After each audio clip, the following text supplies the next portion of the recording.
இது ஒரு இமோஷன். நான் சந்தோஷப்பட்டா மக்கள் சந்தோஷப்படுறாங்க, மக்கள் சந்தோஷப்பட்டா நான் சந்தோஷப்படுறேன். எனக்கு ஒண்ணுனா மக்களுக்கும், மக்களுக்கு ஒண்ணுனா எனக்கும் ಕಣ್ಣು ಕಲಂಕು. ದ್ರಾವಿಡ ಪಕ್ಷಗಳ ರಾಜಕೀಯ ಭದ್ರಕೋಟೆಯನ್ನೇ ಭೇದಿಸಿದ ಜೋಸೆಫ್ ವಿಜಯ್ ಚಂದ್ರಶೇಖರ್ ಯಾರು? ದಳಪತಿ ವಿಜಯ್ 2026ರ ತಮಿಳುನಾಡು ಚುನಾವಣೆಯಲ್ಲಿ ಗೆದ್ದರೆ ಕಳೆದ 49 ವರ್ಷಗಳಲ್ಲಿ ಯಾವುದೇ ಚಲನಚಿತ್ರ ನಟ ಸಾಧಿಸದ ದಾಖಲೆಯನ್ನ ಅವರು ಬರೆದಂತಾಗುತ್ತೆ. 1977ರಲ್ಲಿ MG ರಾಮಚಂದ್ರನ್ ಅವರು ರಾಜಕೀಯವನ್ನ ಮರುರೂಪಿಸಿದ ನಂತರ ಮತ್ತು ಜಯಲಲಿತಾ ಬಳಿಕ ತಮಿಳುನಾಡಿನ ಮುಖ್ಯಮಂತ್ರಿಯಾದ ಮೊದಲ ನಟ ಎಂಬ ಹೆಗ್ಗಳಿಕೆಗೆ ವಿಜಯ್ ಪಾತ್ರರಾಗಿದ್ದಾರೆ.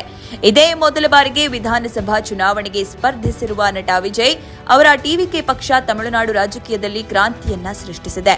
ಆರಂಭಿಕ ಹಂತದ ಚುನಾವಣಾ ಫಲಿತಾಂಶದಲ್ಲಿ 2 ಪ್ರಬಲ ಮತ್ತು ಹಳೆಯ ಪಕ್ಷಗಳಾದ ಡಿಎಂಕೆ ಮತ್ತು ಎಐಎಡಿಎಂಕೆಯನ್ನು ಹಿಂದಿಕ್ಕಿ ಟಿವಿಕೆ ಭಾರೀ ಮುನ್ನಡೆಯಿಂದ ಗೆಲುವು ಸಾಧಿಸಿದೆ.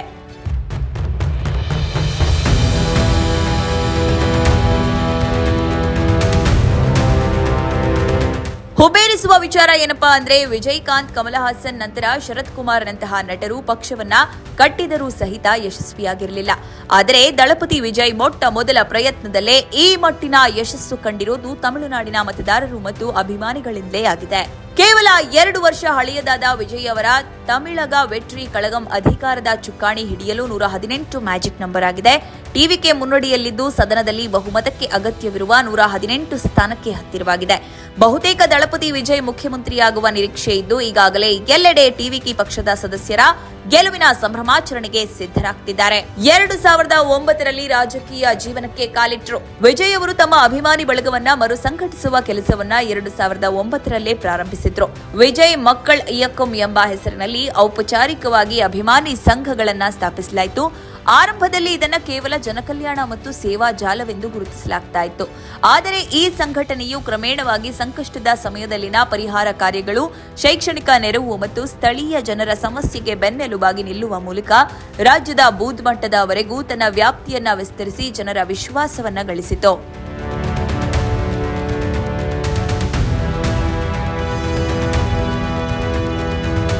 2011ರಲ್ಲಿ ಈ ಸಂಘಟನೆಯು ಎಐಎಡಿಎಂಕೆ ನೇತೃತ್ವದ ಮೈತ್ರಿಗೆ ಬಹಿರಂಗ ಬೆಂಬಲ ನೀಡಿತು. ಇದು ವಿಜಯ್ ಅವರ ಮೊದಲ ನೇರ ಚುನಾವಣಾ ಮೈತ್ರಿಯಾಗಿದ್ದು ಚಲನಚಿತ್ರ ನಟನೊಬ್ಬನ ವರ್ಚಸ್ಸು ಮತಗಳಾಗಿ ಪರಿವರ್ತನೆಯಾಗಬಲ್ಲದೆ ಎಂಬ ಪರೀಕ್ಷೆಯೂ ಆಗಿತ್ತು. 2010 ಮತ್ತು 2020ರ ದಶಕದ ಆರಂಭದ ಅವಧಿಯಲ್ಲಿ ವಿಜಯ್ ಅವರ ಸಿನಿಮಾ ಸಂಬಂಧಿತ ಸಾರ್ವಜನಿಕ ಕಾರ್ಯಕ್ರಮಗಳು ಹಲವು ಪ್ರಮುಖ ರಾಜಕೀಯ ನಿರ್ಧಾರಗಳ ಬದಲಾವಣೆಯನ್ನ ಪಡೆದುಕೊಳ್ಳಲು ಪ್ರಾರಂಭಿಸಿದ್ವು. 2019ರಲ್ಲಿ ಅವರು ಪೌರತ್ವ ತಿದ್ದುಪಡಿ ಕಾಯ್ದೆ ಟೀಕಿಸಿದ್ದು ಅಭಿಮಾನಿಗಳಲ್ಲಿ ಮತ್ತು ತಮಿಳುನಾಡಿನ ಜನರಲ್ಲಿ ದಳಪತಿ ವಿಜಯ್ ಮೇಲಿನ ಗೌರವವನ್ನ ಹೆಚ್ಚಿಸಿತು. ಕೇವಲ ಸಿನಿಮಾಗೆ ಸೀಮಿತವಾಗದೆ ಅದರಾಚೆಗಿನ ವಿಷಯಗಳ ಬಗ್ಗೆ ನಿಲುವು ತೆಗೆದುಕೊಳ್ಳುವ ರೀತಿ ಜನರ ಓಲೈಕೆಗೆ ಇನ್ನಷ್ಟು ಸಹಕಾರಿಯಾಯಿತು. ವಿಜಯ್ ಮಕ್ಕಳ್ ಇಯಕ್ಕಂ ಅಭ್ಯರ್ಥಿಗಳ ಬಹುದೊಡ್ಡ ಗೆಲುವು. 2021ರ ಸ್ಥಳೀಯ ಸಂಸ್ಥೆಗಳ ಚುನಾವಣೆಯಲ್ಲಿ ವಿಜಯ್ ಮಕ್ಕಳ್ ಇಯಕ್ಕಂ ಅಭ್ಯರ್ಥಿಗಳು ತಾವು ಸ್ಪರ್ಧಿಸಿದ್ದ ಬಹುಪಾಲು ಸ್ಥಾನಗಳನ್ನು ಗೆದ್ದುಕೊಂಡರು. ಈ ಜಾಲವು ಕೇವಲ ಜನಸಂದಣಿಯನ್ನ ಸೇರಿಸುವುದಲ್ಲದೆ ಜನಪ್ರಿಯತೆಯನ್ನ ಮತಗಳನ್ನಾಗಿ ಪರಿವರ್ತಿಸಬಲ್ಲದು ಎಂಬುದನ್ನ ಈ ಗೆಲುವು ಸಾಬೀತುಪಡಿಸಿತು.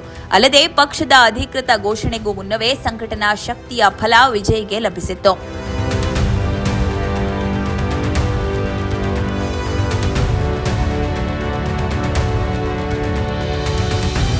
ಫೆಬ್ರವರಿ 2024ರಲ್ಲಿ ಟಿವಿಕೆ ಸ್ಥಾಪನೆ. ಫೆಬ್ರವರಿ 2024ರಲ್ಲಿ ವಿಜಯ್ ಅವರು ಅಂತಿಮವಾಗಿ ತಮಿಳಗ ವೆಟ್ರಿ ಕಳಗಂ ಪಕ್ಷವನ್ನ ಸ್ಥಾಪಿಸುವ ಮೂಲಕ ರಾಜಕೀಯಕ್ಕೆ ಧುಮುಕಿದ್ರು. ಅಸಾಧಾರಣವಾದ ಸ್ಪಷ್ಟತೆಯೊಂದಿಗೆ ಈ ಹೆಜ್ಜೆ ಇರಿಸಿದ್ದ ವಿಜಯ್ ಟಿವಿಕೆ ಪಕ್ಷವು 2026ರ ವಿಧಾನಸಭಾ ಚುನಾವಣೆಯಲ್ಲಿ ಸ್ವತಂತ್ರವಾಗಿ ಸ್ಪರ್ಧಿಸಲಿದೆ.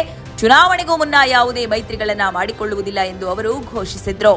ಟಿವಿಕೆ ಪಕ್ಷವು ಸ್ವತಂತ್ರವಾಗಿ ಸ್ಪರ್ಧಿಸಲಿದೆ ಎಂಬ ಘೋಷಣೆಯ ಬೆನ್ನಲ್ಲೇ ಅವರು ಚಿತ್ರರಂಗದಿಂದ ಹೊರಬರುವುದಾಗಿ ಪ್ರಕಟಿಸಿದ್ರು. ಆ ಮೂಲಕ ಸುಮಾರು 70 ಸಿನಿಮಾಗಳನ್ನೊಳಗೊಂಡ ತಮ್ಮ 3 ದಶಕಗಳ ಸುದೀರ್ಘ ವೃತ್ತಿ ಜೀವನಕ್ಕೆ ತೆರೆ ಎಳೆದ್ರು. ಪಕ್ಷ ಸಂಘಟನೆಗೆ ನಾಯಕನ ಭಾಷಣ. ಟಿವಿಕೆ ಮುಂದಿನ 2 ವರ್ಷಗಳನ್ನು ತನ್ನ ಸಡಿಲವಾಗಿದ್ದ ಅಭಿಮಾನಿ ಕಲ್ಯಾಣ ಸಂಘಟನೆಯನ್ನು ಜಿಲ್ಲಾ ಸಮಿತಿಗಳು, ವಿಧಾನಸಭಾ ಘಟಕಗಳು ಮತ್ತು ಬೂತ್ ಮಟ್ಟದ ತಂಡಗಳನ್ನೊಳಗೊಂಡ ಒಂದು ಔಪಚಾರಿಕ ಪಕ್ಷವನ್ನಾಗಿ ಪರಿವರ್ತಿಸಲು ಶ್ರಮಿಸಿತು. ಇದೇ ಸಮಯದಲ್ಲಿ ಶಿಕ್ಷಣ, ಉದ್ಯೋಗ, ಭ್ರಷ್ಟಾಚಾರ ವಿರೋಧಿ ಹೋರಾಟ ಮತ್ತು ಸಾಂಸ್ಥಿಕ ಹೊಣೆಗಾರಿಕೆಯ ಮೇಲೆ ಕೇಂದ್ರೀಕೃತವಾದ ತನ್ನ ಉದ್ದೇಶಗಳನ್ನು ಮತ್ತಷ್ಟು ಹರಿತಗೊಳಿಸಿತು. ವಿಜಯ್ ಅವರನ್ನು ಕೇವಲ ಆವೇಶದ ಭಾಷಣ ಮಾಡುವ ಸಾಂಪ್ರದಾಯಿಕ ನಾಯಕನಂತೆ ಬಿಂಬಿಸದೆ ಜನರ ಮಾತುಗಳನ್ನು ಕೇಳುವ ಒಬ್ಬ ನಾಯಕನಂತೆ ಬೆಂಬಲಿಸಲಾಯಿತು. ಇದನ್ನು ಸಾಮಾಜಿಕ ಜಾಲತಾಣ, ಟೌನ್ ಹಾಲ್ ಸಂವಾದಗಳು ಮತ್ತು ಅಚ್ಚುಕಟ್ಟಾಗಿ ನಿರ್ವಹಿಸಲಾದ ಸಾರ್ವಜನಿಕ ಸಭೆಗಳ ಮೂಲಕ ಇನ್ನಷ್ಟು ಜನಪ್ರಿಯಗೊಳಿಸಲಾಯಿತು.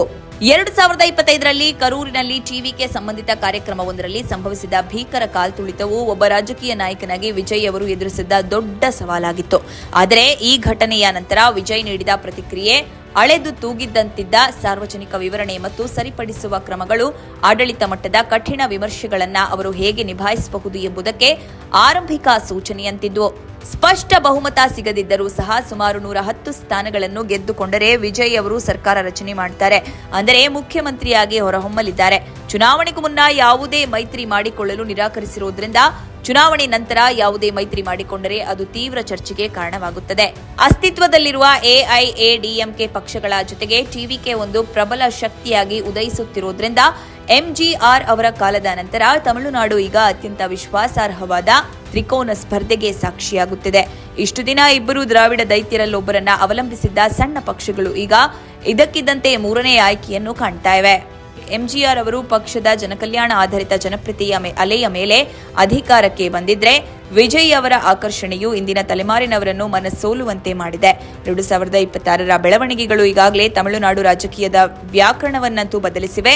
5 ದಶಕಗಳ ನಂತರ ಸೇಂಟ್ ಜಾರ್ಜ್ ಕೋಟೆಯೊಳಗೆ ಹೆಜ್ಜೆ ಇರಿಸಲು ಮುಂದಾದ ನಟ ವಿಜಯ್ ಎಂಬ ಹೆಗ್ಗಳಿಕೆಗೂ ಪಾತ್ರರಾಗಲಿದ್ದಾರೆ.